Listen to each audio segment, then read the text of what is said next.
let's talk about Guess Who's Coming to State Dinner, a reference to a classic American cinema film starring Katharine Hepburn, Guess Who's Coming to Dinner, which is a film questioning racist values in liberal America. John Wayne, Joanna Prentice I'll be. This episode probably doesn't put as much of a mirror up to society as that did, but it's still a good episode of The Venture Bros, and one of the few episodes of the show not written by Doc Hammer, one of the two writers of the show. Instead, Jackson Public was assisted by Ben Edlund, who is the director and writer of The Tick Show and comics and other Tick-related media. I'm sorry. Your very life hangs in the balance. Help! Help! Mr. President, I believe in you. I always have. The episode starts with Gargantua 1 going down. We can see Bud Manstrong and Lieutenant Boldovich in the cockpit, hurtling towards the planet Earth. What are you doing? Restrain yourself. The satellite crashes. The satellite crashes, destroying a terrorist camp.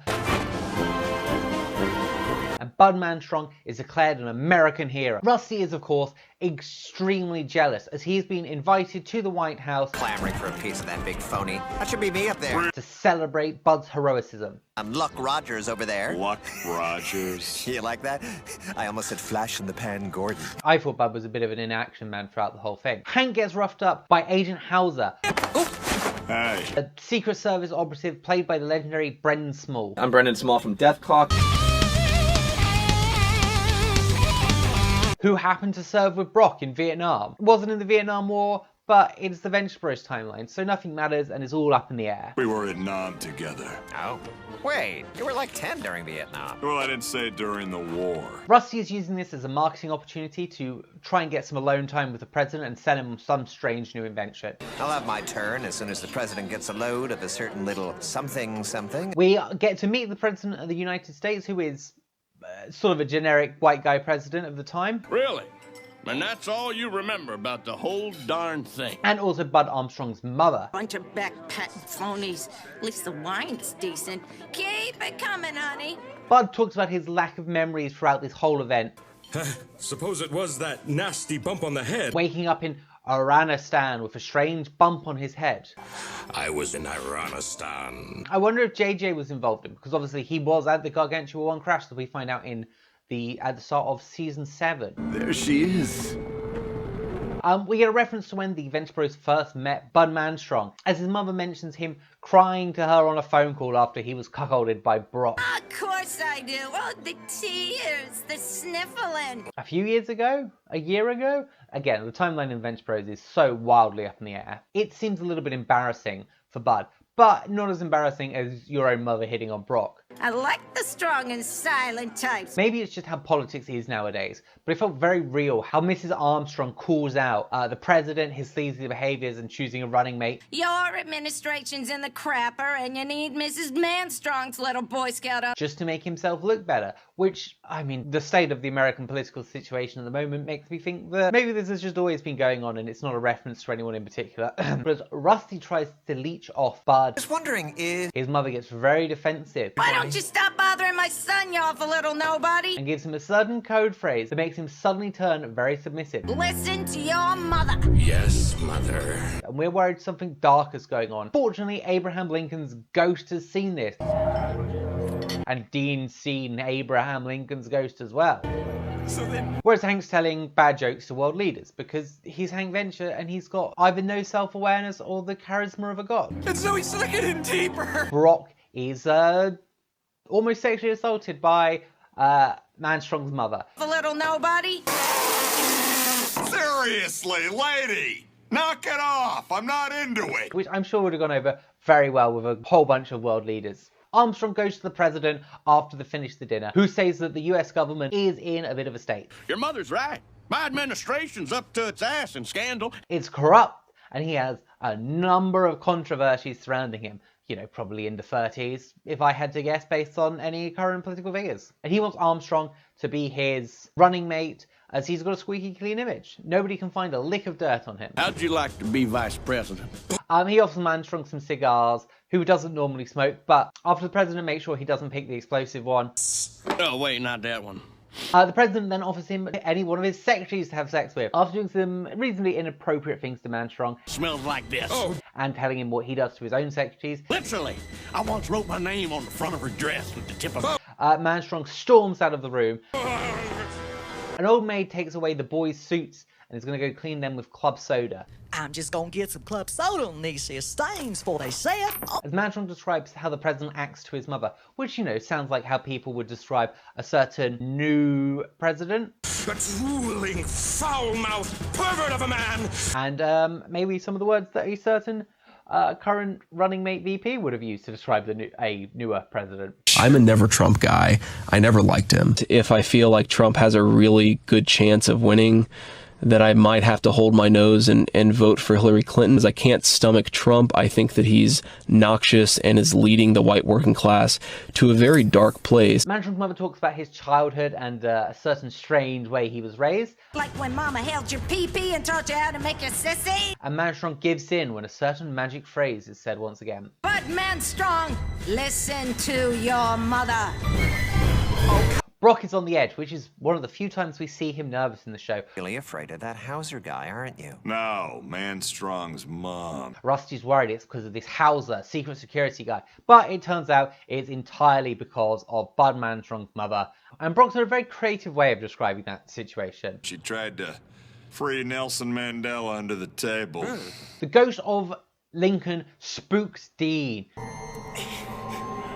Hank barely wakes up and seems kind of confused who Abraham Lincoln is, which, you know, it's not surprising. They were in learning beds. Wake up! It's the ghost of Abraham Lincoln! Who? Bud enters the presidential office to ask for the VP role. Mr. President. Gunshots are heard and Rusty barges through the door. Oh my God! He starts making a pitch about his new creative scientific idea. If I could just have a moment of your valuable time, I have something amazing to show you. As Brock manages to hold back the entire Secret Service on his own. Take off. Rusty reveals his new portable force field. The Venture Dome, the world's first fully portable, battery-powered, invisible force field. Which might actually be one of his few good inventions, until Hauser charges in from the other side of the room and breaks it. Honest Abe tries to convince the boys to an assassination attempt on the president. Assassinate the president! The boys think this is a ridiculous concept. Haven't they even seen Denzel's Manchurian Candidate? Didn't either of you see the Manchurian Candidate? Not even the remake with Denzel? Neurons got exposed and circuits got rewired. I think you should leave. But Hank starts to believe that this person is actually a ghost, realizing that Abraham Lincoln was the person who invented the $5 bill. I'm the $5 bill guy? You invented the $5 bill? Yes, Hank. Yes, I did. And he tells the boys that he has to choose one of them to be possessed. Need to possess one of your bodies, just for a little while. The force field is up and running. Sound! What the Sam crazy? It's a force field. And due to a certain broke remote, Turn it off, smart face. You smash the remote. it won't be deactivating for another 5.24 years. What's the half-life on Cobalt again? 5.24 years. 5.24 years. Because of the nuclear batteries inside it. Nuclear batteries. Nuclear. Well, that's not actually a word. They decide to call up JJ, who is living it up on Spider Skull Island. Yes, of course, General. He's happy, he's married, and he's got a sort of family going on, especially with Rocket and Ed.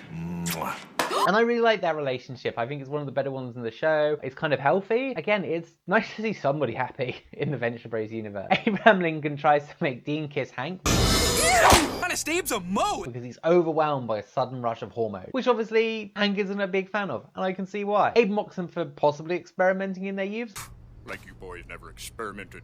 which is concerning. We're gonna write that off. As Hauser forms a perimeter, You're safe now, sir. I've secured a perimeter. Abe possesses Dean and charges into the Oval Office. That little bastard!